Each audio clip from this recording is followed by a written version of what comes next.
I adore my family. Sorry, that was an enthusiastic answer. I really do though. I have a older sister, I have a twin brother, and I have a younger brother.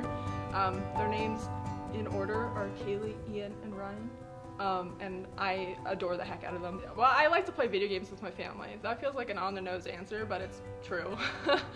And she definitely actively like makes an effort to play with us, which is really sweet. Like, even if she doesn't necessarily like the game, like she'll do it just so that she can like be with us, and I think it's really cute.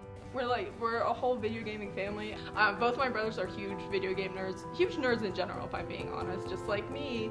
I definitely do bother my sister to play games like Dead by Daylight a lot. What I would say is that I think she cares about Ian the most because they're twins, and you know, that's like some sort of special bond that I don't understand. They say they can finish each other's sentences. They can't. They definitely can't. They try and it doesn't work out. When I went into 8th grade, we went to public school in New Mexico, more importantly. Coming from a Montessori school to the public school was a very drastic change. Very low motivation for any of us to try in any way at this time. And so that was the start of the spiral down for all 4 kids. The reason, this is really depressing, the reason that we chose to go to New Mexico was because it didn't have a single bar. And the idea was to sober up my alcoholic mother. And that failed. Junior year of high school, my mom actually passed away, so it was a bit of a rough time. She was dying of liver failure. It was like a long time coming, like she'd been sick for a long time, so we kind of knew what was happening, hence us being able to get her into hospice because we knew. So we were able to visit her and have like really meaningful conversations towards the end. Maggie did what Maggie does, which is to look at the ground for about 4 seconds, take a breath, and then keep going as if she's not affected at all. She continued going through school. She did remarkably well at Taft, which is a very competitive school. I didn't know this at the time, I know this now. She was really suffering that time, and she didn't know how to communicate it because she always had this image of being the perfect sister who doesn't have flaws, and I still think she is. In order to keep that image as best she can, she completely ignored her own problems and just like kept going forward.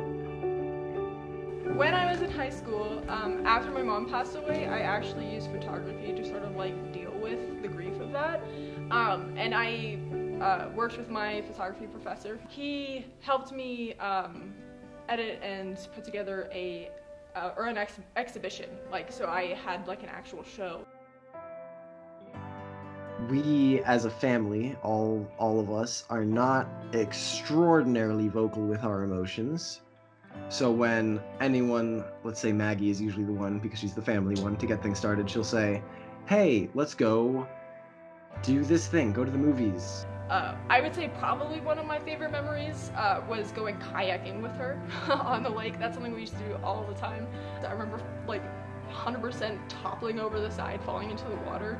And I was relatively young at this point, so like I was scared. I was like, oh my god, I'm gonna drown. And my mom was like, calm down. And she just like pulled me out of the water. I don't know. That's a good memory. That's like the first one that came to my head.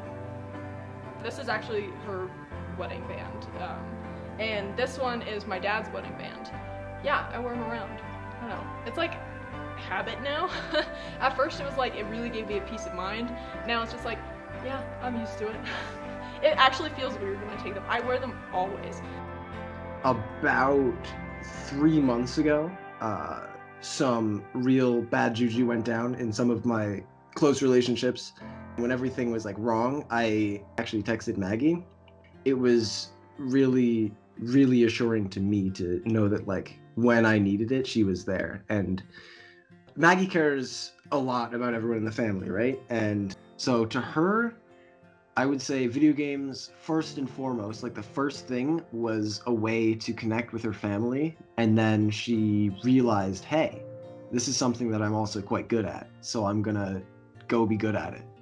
And then she got the team thing, and I'm so proud of her. I feel much better about the team than I used to. There was a patch of time where I was pretty unsatisfied with how people treated each other on the team. It was a rough time. That was basically my original reason for leaving the team for a little bit. And so I was like, hey, I'll go cast and teach Overwatch 101. Now that I've rejoined the team, I feel much better about that. I think a huge part of that is because we've gotten like an official coach. One of the best parts of being on the Overwatch team, I really do like all the guys on the team. I think that they're all really awesome. And I've had a bunch of really good times, especially at team bonding events when we get to hang out with each other. And also, I would say the feeling of winning a game that's like really been difficult, you know, it's like a really close game, and you just come right at the end, and everybody in the lab shouts, and they're like, "Oh my God, we won!" Like that's a really good moment. It's like monkey. You can stop now. That's good. Camera. Bye, camera.